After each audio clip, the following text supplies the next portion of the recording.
لو ان قرآنا سیرت بہ الجبال او قطعت بہ الارض او کلم بہ الموت بل اللہ الامر جمیعا. قرآن مجید یہ ہے کہ جس کے ذریعے پہاڑ چل پڑے. قرآن مجید قرآن یہ ہے کہ جس کے ذریعے زمین کو طے کیا جائے، اس کو قطع کیا جائے. قرآن یہ ہے کہ جس سے مردے سے گفتگو کی جائے. کلم بہ الموت، یہاں پر یعنی مردوں سے تلفظ نہ کیا جائے، مردوں سے قرآن کے ذریعے کلام کیا جائے، گفتگو کی جائے. تو یہ اگر قرآن کا معنی گفتگو تھا تو کلمہ نہ آتا، کلمہ بہ الموت. تو سمجھ آ رہا ہے کہ کلمہ بہ الموت مردوں سے گفتگو کرنا اس قرآن کے ذریعے، تو گفتگو کے ذریعے گفتگو کرنا مقصود نہیں ہے، بلکہ کچھ اور چیز ہے کہ جس کے ذریعے ہم نے مردوں سے گفتگو کرنی ہے. قرآن اس چیز کو کہتے ہیں. یا مثلا قرآن کو قرآن کیوں کہتے ہیں؟ کہ قرآن کے اندر شفا اور رحمت ہے. جس چیز کے اندر شفا اور رحمت ہو وہ چیز قرآن ہے. ایک دفعہ ہے کہ میں سر میں درد ہو، پیٹ میں درد ہو، سورہ الحمد شریف تلفظ کروں اور کسی کو ہماری زبان میں دم کر دیں جی، اس پانی پہ ذرا دوسرے معنی میں ایک پھونک مار دیں جی، یا وہ ایک دنیا ہے. ایک آیا یہ بات بتائی جا رہی ہے کہ پھونکے ماریں یہ قرآن مجید کے تلفظ کے ساتھ، اس کی بھی انکار نہیں ہے، وہ بھی اپنی ایک جگہ پر حقیقت رکھتا ہے اور اس کے بھی اپنے اثرات ہیں. بار بار گزارش یہ کر رہی ہیں کہ قرآن مجید کے تلفظ کا ثواب ہے، قرآن مجید کے تلفظ کا اثر ہے، وہ ایک حقیقت ہے، لیکن وہ مطلوب نہیں ہے، وہ ہدف نہیں ہے، وہ ٹارگٹ نہیں ہے، لیکن اس کی ہم اہمیت کا انکار بھی نہیں کر سکتے. یا جی ما انزلنا علیک القرآن لتشقی، کہ اے رسول ہم نے آپ پہ اس لیے قرآن نازل نہیں کیا کہ آپ مشقت میں پڑ جائیں. تو قرآن مجید کے تلفظ میں کیا مشقت ہے جی؟ آدمی بیٹھا ہے تلاوت کر رہا ہے، آیا تلاوت کرنے میں کوئی مشقت ہوتی ہے؟ یعنی آدمی فرض کریں وہ تراویحوں میں ہمارے اہل سنت برادران وہ پورا قرآن مجید کھڑے ہو کر پڑھ دیتے ہیں. آدمی ہے ایک دن میں بیٹھتا ہے کہ وہ ڈیلی 6 دنوں میں قرآن مجید کی تلاوت کر دیتا ہے. کیا اس میں مشقت ہے جی؟ رمضان میں مثلا 6 پارے 6 دفعہ قرآن مجید پڑھ لیتا ہے، زیادہ پڑھ لیتا ہے. بعض لوگ ہوتے ہیں ان کا کام ہی پورے کے پورے جو مثلا چیف ایڈیٹر ہوتا ہے وہ پڑھتا ہے، وہ اخبارات کو پورے کتنے اخبار کو پڑھ لیتا ہے. یعنی روٹین کے بعض افراد ہوتے ہیں وہ نوا وقت پڑھتے ہیں، جنگ پڑھتے ہیں، خبریں پڑھتے ہیں، وہ 3 4 اخبار دن میں پڑھ دیتے ہیں. بعض افراد ہوتے ہیں وہ 10 کتابیں پڑھ دیتے ہیں. انہیں تو اس میں کیا مشقت تو نہیں ہے نا جی قرآن میں. لیکن اللہ فرما رہا ہے کہ ما انزلنا علیک القرآن لتشقی، ہم نے قرآن کو اس لیے نازل نہیں کیا کہ آپ مشقت میں آ جائیں. تو گویا کہ یہ تلفظ کے علاوہ کوئی اور چیز ہی کہ جو قابل مشقت ہے جی. جی جی بالکل. ابھی تک صرف ایک چیز کا ہم انکار کر رہے ہیں، تو وہ اقرا کا معنی نہیں بتا رہے، بار بار اس چیز کا انکار کر رہے ہیں کہ اقرا فقط تلفظ کا نام نہیں ہے، فقط اونلی ریڈنگ کا نام نہیں ہے. اقرا قرات جو ہے صرف اور صرف پڑھ لینا، اس صرف پڑھ لینے کا ثواب ہے. بار بار ہم اسی جگہ پر بات کر رہے ہیں اور ایسے آگے بڑھ نہیں رہے. اور آپ کہیں گے کہ تو وہ پھر قرات ہے کیا؟ تو وہ بھی بتائیں. ہم ایک چیز کا انکار کر رہے ہیں اور اس چیز کی حقیقت کو بتا نہیں رہے. قرآن کا معنی، اقرا کا جو معنی ہے وہ 2 جہتوں سے دیکھنا ہے. جو قرآن یا اقرا ہے، اقرا کا معنی جو الفاظ ہیں ان کا دقیق قرآنی پس منظر ہمارے پاس آ جائے. قرآنی پس منظر میں قرآنی حساب سے ایک لفظ کا جو معنی بنتا ہے، وہ اس کا جو مفہوم بنتا ہے، وہ مفہوم ہمارے پاس آ جائے الفاظ کا. وہ جو مفہوم ہمارے پاس الفاظ کا ملتا ہے، مثلا لفظ ذکر، قرآن کی پس منظر میں ذکر کسے کہتے ہیں اور ہمارے روٹین میں ذکر کسے کہتے ہیں جی؟ بہت سارے الفاظ ہیں. لفظ یہ خود قرات، لفظ تلاوت، لفظ ترتیل، قرات، تلاوت، ترتیل، ذکر، ان چاروں کو ہم کہتے ہیں کہ بس ایک پڑھنا ہے جی، ایک چیز کے تلفظ کرنا ہے جی. یعنی قرات کو بھی ہم تلفظ کرنا کہتے ہیں، تلاوت کو بھی تلفظ کرنا کہتے ہیں، ترتیل کو بھی تلفظ کرنا کہتے ہیں۔ ان تینوں کا صحیح قرآنی پس منظر میں کیا مطلب ہے، کیا مفاہیم ہے، یہ الفاظ کے مفاہیم کے نتائج حاصل کرنا۔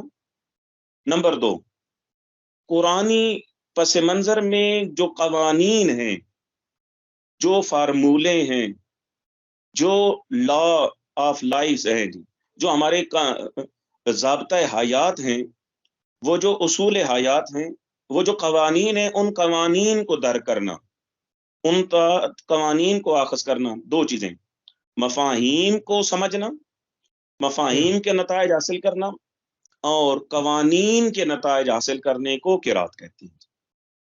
اچھا، جزاک اللہ، جزاک اللہ۔ اگر میں نے ایک سورہ یا ایک صفحہ پڑھا اور اس سے میں نے مفاہیم حاصل نہ کیے، اس سے میں نے قوانین حاصل نہ کیے، تو میں نے یہ تلفظ کیا ہے، قرات نہیں کی ہے۔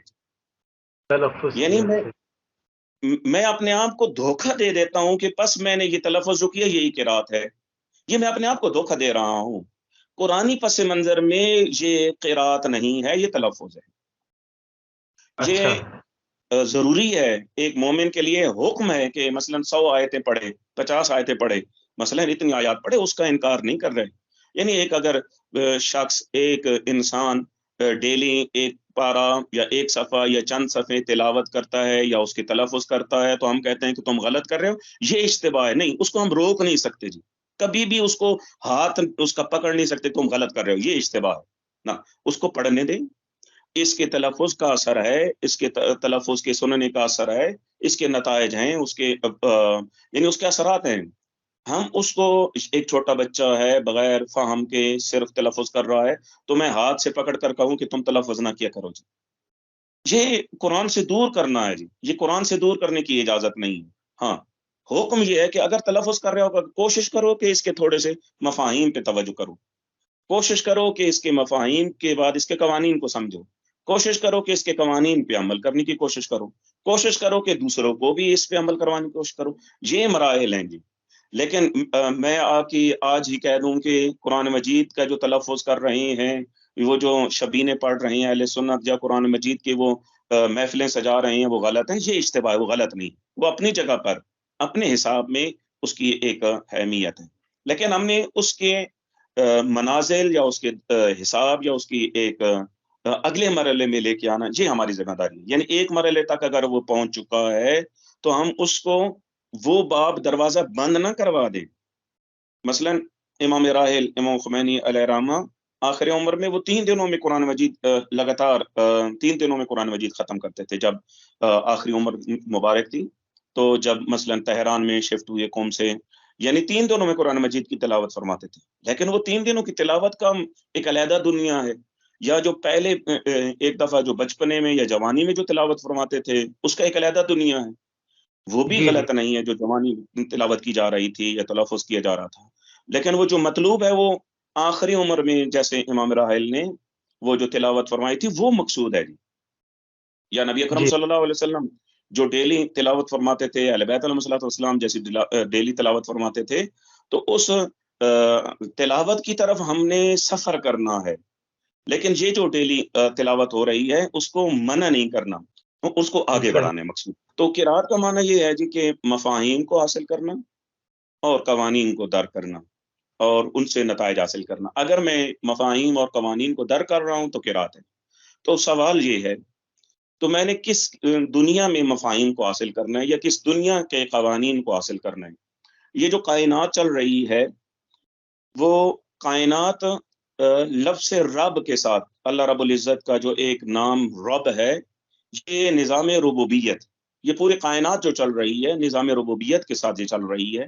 اللہ رب العزت کی جو صفت رب ہے، اس رب کے ساتھ جس میں تدبیر بھی ہے، جس میں تدبر بھی ہے، جس میں مدیریت بھی ہے جی، یہ جو لفظ رب ہے، اس رب کے نظام میں غور کرنا ہے، مفاہیم کے لحاظ سے اور قوانین کے لحاظ سے۔